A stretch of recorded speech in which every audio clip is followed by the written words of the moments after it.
L'Etna est un volcan situé sur la côte est de la Sicile, en Italie, et elle est l'un des volcans les plus actifs et grands du monde, avec une hauteur d'environ 3329 mètres, bien que cette altitude varie avec les éruptions.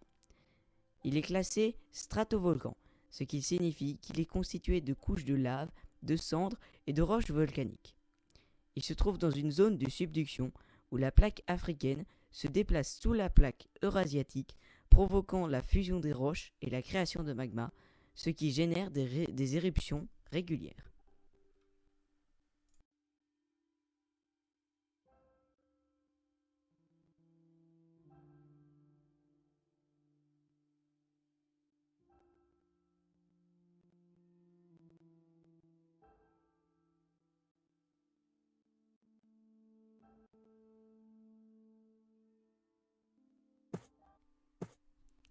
Lorsque la plaque africaine plonge sous la plaque eurasienne, la chaleur et la pression provoquent la fusion partielle de la croûte terrestre, formant du magma.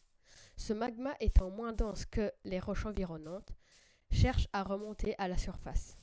Ce phénomène génère une activité volcanique donnant naissance à des volcans comme l'Etna.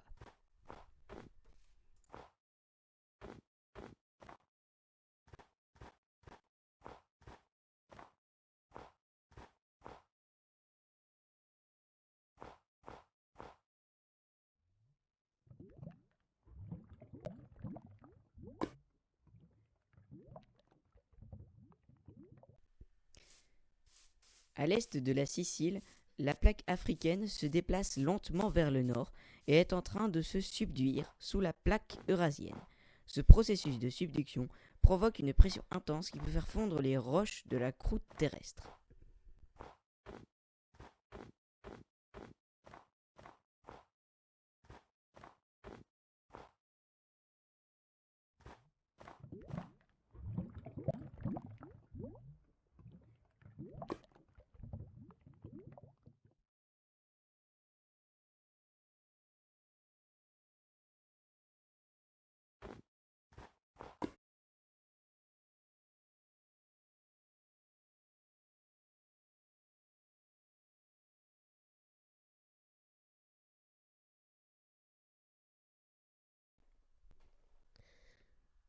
L'Etna entre fréquemment en éruption, plusieurs fois par an, avec des éruptions effusives, entre parenthèses coulées de lave lente, et explosives, entre parenthèses projection de cendres et de gaz. Les éruptions effusives sont plus courantes et peuvent durer des semaines ou des mois, comme celle de 2001, 2 mois, et de 2013, 6 mois. Bien que ces éruptions soient moins spectaculaires, elles peuvent être prolongées et causer des dégâts importants. La dernière éruption, bien que moins violente, peut durer plusieurs semaines. Ces phénomènes géologiques sont responsables de l'activité volcanique continue de l'Etna, qui en fait l'un des volcans les plus actifs de la planète. Les conséquences d'une éruption peuvent être graves. Des coulées de lave peuvent détruire des bâtiments et des infrastructures, tandis que des panaches de cendres peuvent s'élever jusqu'à 4,5 km dans l'air, affectant la qualité de l'air et la vie quotidienne. Environ 900 000 personnes vivent aux alentours. Mais bien que la plupart des éruptions ne soient pas catastrophiques, le risque reste élevé. L'Etna est aussi dangereux à cause de la fréquence des éruptions.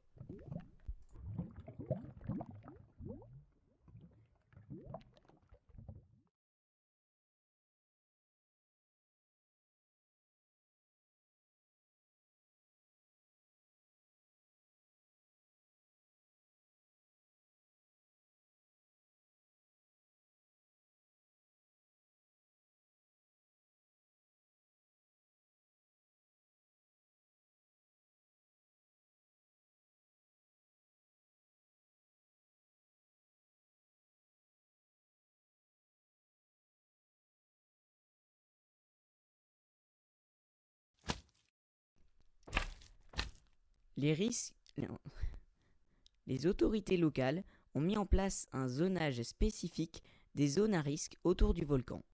Les zones les plus proches du cratère sont interdites à la construction ou sont soumises à des normes strictes pour la construction d'infrastructures résistantes aux risques volcaniques.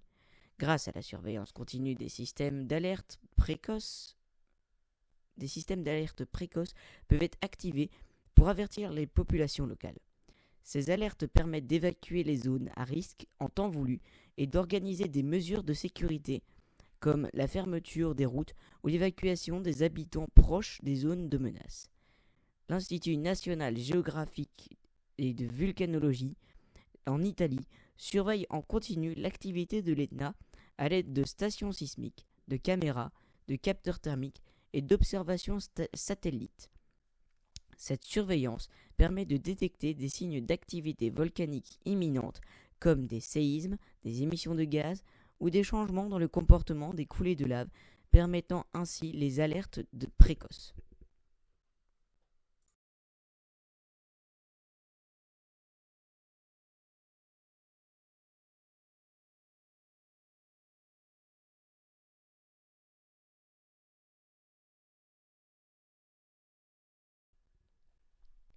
Les habitants des zones à risque autour de l'Etna sont régulièrement informés et formés à la gestion des risques volcaniques. Cela inclut la connaissance des itinéraires d'évacuation, des mesures à prendre en cas d'éruption, ainsi que des techniques pour se protéger des cendres. Certaines infrastructures comme les routes, les ponts et les bâtiments sont conçues pour minimiser les dégâts en cas d'éruption.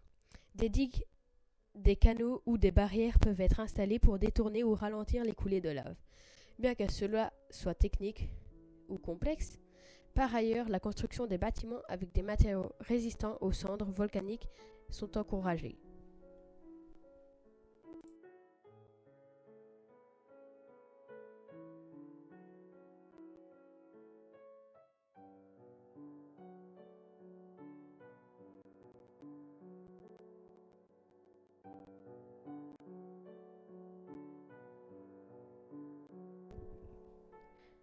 En cas de menace imminente, les autorités locales ont mis en place des plans d'évacuation qui incluent des zones d'accueil temporaires, des infrastructures médicales et des moyens de transport pour évacuer les populations. Ces plans sont coordonnés avec les services de secours et sont régulièrement révisés pour assurer la sécurité des habitants. Certaines infrastructures, comme des digues ou des barrières, sont installées pour dévier les coulées de lave.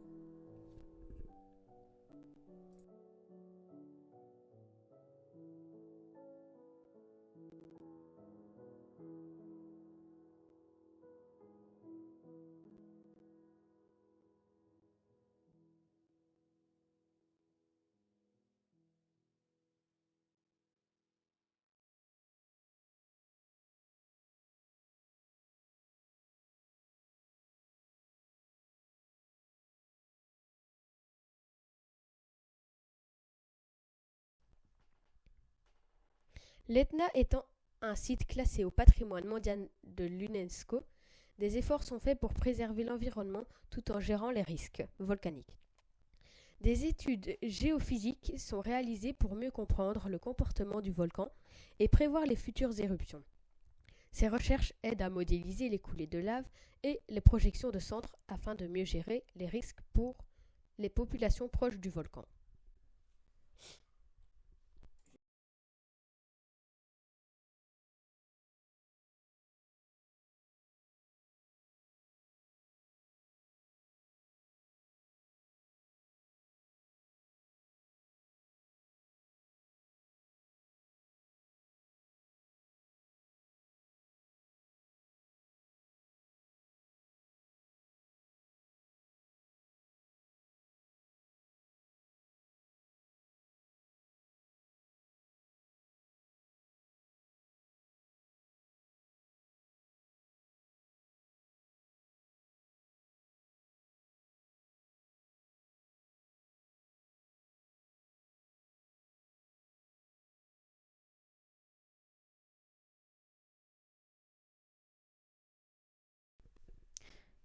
Plus on s'approche du cratère, plus la population est faible.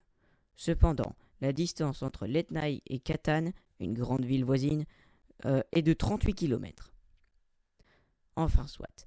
En résumé, l'Etna est le produit de la subduction de la plaque africaine et de la plaque eurasiatique. Ce phénomène génère du magma qui provoque des éruptions régulières. Bien que le volcan soit extrêmement actif, les habitants ont appris à vivre avec.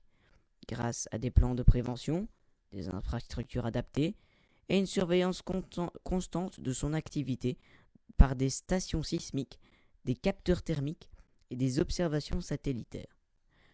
Nous voyons qu'il y a une très grande partie autour du volcan qui est claire. Cela signifie qu'il n'y a pas ou très peu d'habitants.